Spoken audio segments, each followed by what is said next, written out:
Another failure that was a big part of my life, and it's interesting because failures we take very, very personally, and they're very difficult. They're difficult to process. They really support the poor me mind. But I spent almost a decade in India studying with Desikachar, this great yoga teacher. And then life brought me back after a period of time in Malaysia, about a year and a half, 6 months in Malaysia and a year in Singapore, to southern England, to Dorset, where a friend of mine was dying in Paris and he had a second home. And I would flip back and forth between the south coast, and I started to work on the idea for Sutra Novum and Bodhi Sutra. And it was while I was there I met a woman that was a couple of years younger than me, and she didn't study yoga. She had no interest in Indian mysticism. She was raised by a vicar, a Christian priest, and she didn't agree with her father's view of the cosmology of what Christ was saying. And she told me she'd never experienced anger. And she was 39 when I met her, or thereabout. And in the Course in Miracles says anger is never justified. Buddha says like anger burns you up, it's better to drop it. But the Course is quite unequivocal about it. It says anger is never justified. So to meet someone that level, right? And Desikachar was frequently angry, upset about how things weren't done. Like Tara Singh didn't have that energy because he'd studied the Course in Miracles for a long time.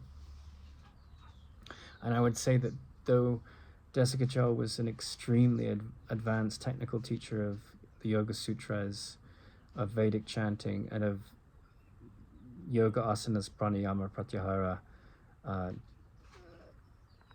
all the things that go with the Eightfold Path of yoga, without a doubt. Meeting this woman that was just so simple in a way, inwardly,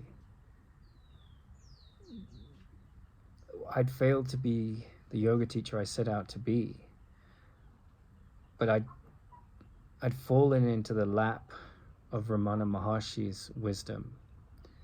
And it went, that lovely line in Leonard Cohen's song, and Jesus sank beneath your wisdom like a stone. And I'm not saying that there isn't a great deal of wisdom in the yoga tradition. There is, without doubt. But I think most yoga teachers don't come close to the wisdom of the Ramana Maharshis of this world, and the wisdom of the Course in Miracles, because you have to buy these blocks and get these yoga mats and do all these things with your body, and there's nothing wrong with that. It can really enhance the physical and psychological health of the mind, without doubt. I'm not putting it down, but I just, you are a reflection of the authorities you submit to.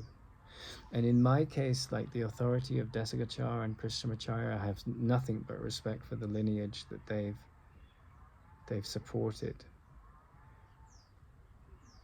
But they weren't enlightened. They were probably very close. They were way ahead of most people that you see in the world.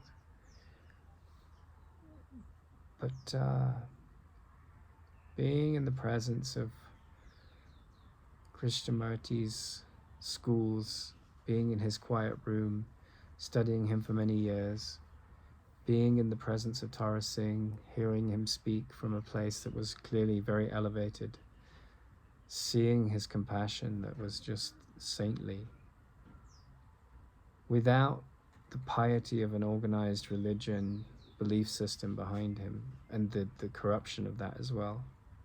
So then you would have to, because I think anyone that's going to come to sanity at the deepest level is going to fall foul of the hierarchies of the churches and the psychotherapy hierarchies of institutions around the world. Someone is going to have to break free from such confines. In fact, Tara Singh knew the one teacher of the Dalai Lama Dalai Lama had many teachers who became enlightened, and he just dropped out. Didn't fit.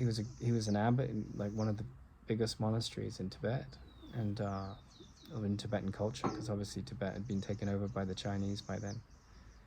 And he didn't fit into that system anymore.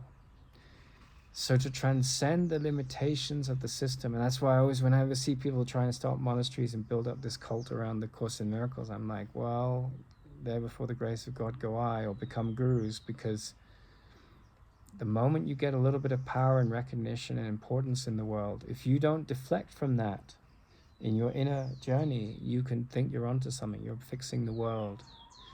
And the world can't be fixed. The only thing that can be fixed is your perception of it. The world will always be perfect and it will always be imperfect until it ceases to exist. And the Course in Miracles says that that will happen with gentle laughter. We'll go out with gentle laughter, because, you know, that's the end of the atonement, where like the last sigh is sighed, where, you know, in the illusion of time and space, where people are like, oh, this is not true. This is a dream. I can wake up for it. The last entity that does that is the end of time and space. And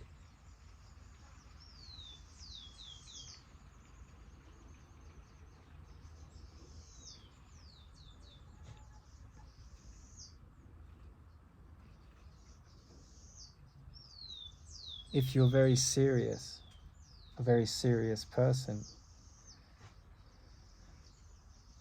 you're going to dig deep, deep down into the illusions and errors of others. But not just that, you're going to dig deep, deep down into how you see them. Because what I've witnessed in myself is like when people abuse authority, it's so easy for me to attack them. But then I'm just falling into the trap of those errors myself. I'm repeating the mistakes that came before me, that have been put in my screen of vision, and I'm like, you know, every new generation, every new form of government, it always comes along with this ideal that we can do better. And then they get the mantle of power, and then you start to see, well, it's not so easy. You'll be corrupted by that.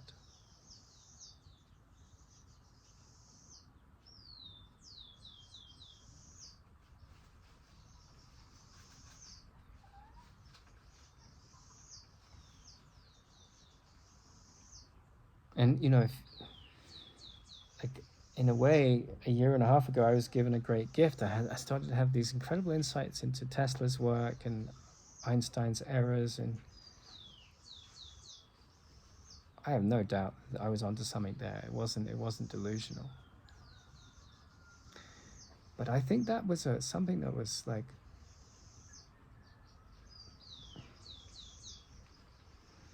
the nail in the cross for me, the last nail in the cross for me, of thinking that, you know, I'm here to fix something in the world.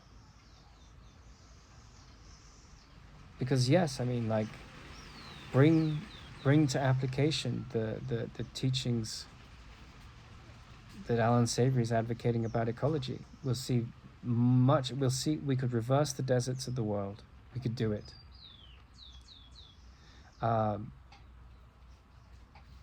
Make all food production organic. Yeah, we'd see huge improvements in health.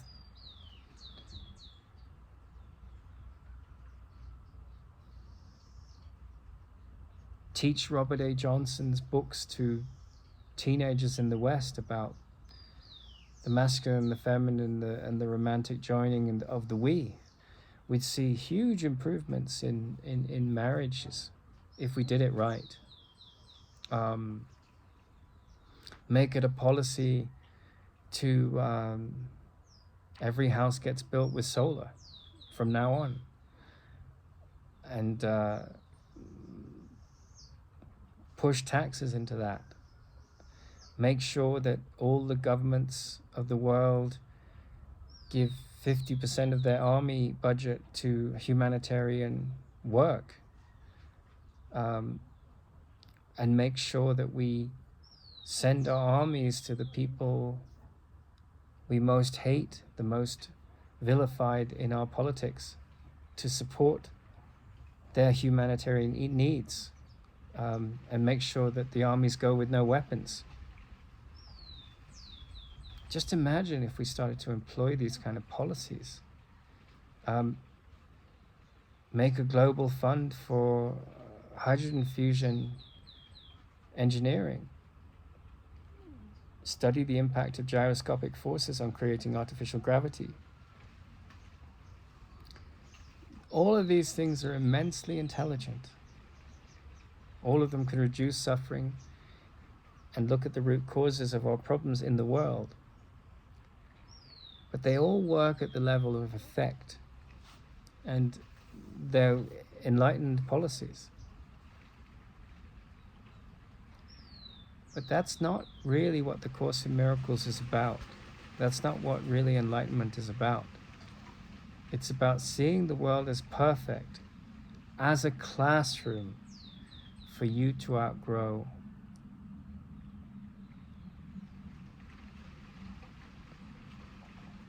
Identification with fear and the limitations that thought system binds you into believing are true.